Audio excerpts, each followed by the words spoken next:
Hello and welcome to Shelter Talk. This is our second video in a 4-part video series about adoption. And joining me is Jenna. Hi, Jenna. Hi. Jenna, what do you do? I am the Adoption Counselor Supervisor. All right, so you're an adoption counselor. What does that mean? What do you do?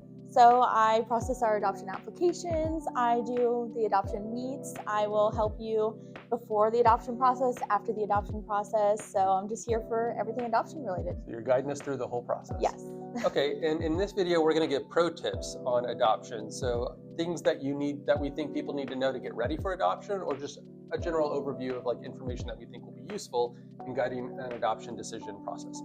So Jenna, our first tip. Okay, so the way that adoption works is people go to our website, they read the profiles, they look at the pictures and the videos that we take, fall in love with an animal, hopefully, or they follow us on social media and you read our profiles and stories that we write about animals, fall in love, and then they fill out an application. Yes. Talk to me about the application process. Yep, so under the adoption tab, you'll find 3 separate questionnaires. They'll be specific to the species, so it'll be dog, cat, or small animal. We have you fill that out. It'll ask you a lot of questions about what you're looking for. It will ask you if you're interested in a specific animal, but it will just approve you for general adoption of that type of animal. Once you're approved, you're good for a whole year from that date. So it'll allow you to kind of browse around our available animals, and you can inquire about specific ones, but it'll just approve you for that type of adoption. Okay, so our pro tip number 1 is the application is good for 12 months. So even if you don't even think you're ready for adoption, but you might be in the next 12 months, we recommend you fill out an application right now, because it takes us 24 hours, 48 hours to approve an application. And what we see is people see an animal posted, they get super excited, they fall in love, they immediately want to schedule a meet and greet. And it can be, hard for people to have to wait that 24, 48 hours for us to approve an application. So get it done now, so that way you don't have to wait as long to schedule a meet and greet. All right, pro tip number 2, keep an open mind, right? So people get into their minds about a specific kind of breed of dog that they want, or how they want an animal to look, or they just get hung up on like, I want this thing.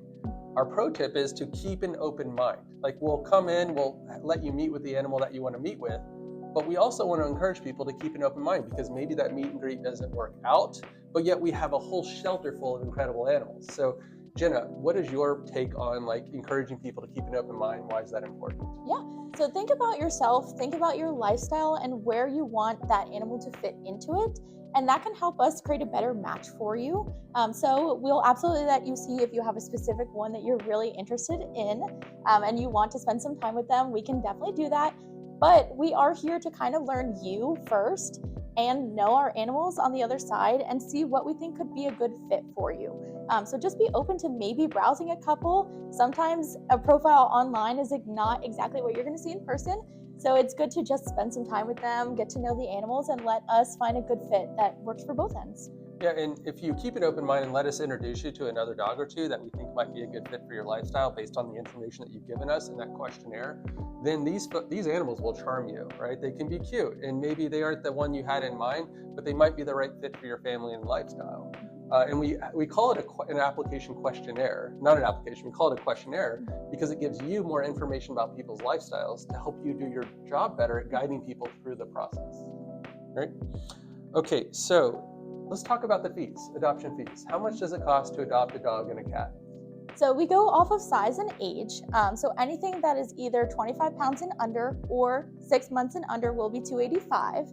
Anything that is for a dog. Okay. And then anything that is either older than that or bigger than that will be $160. Included in dog adoption, you will get a spay-neuter surgery.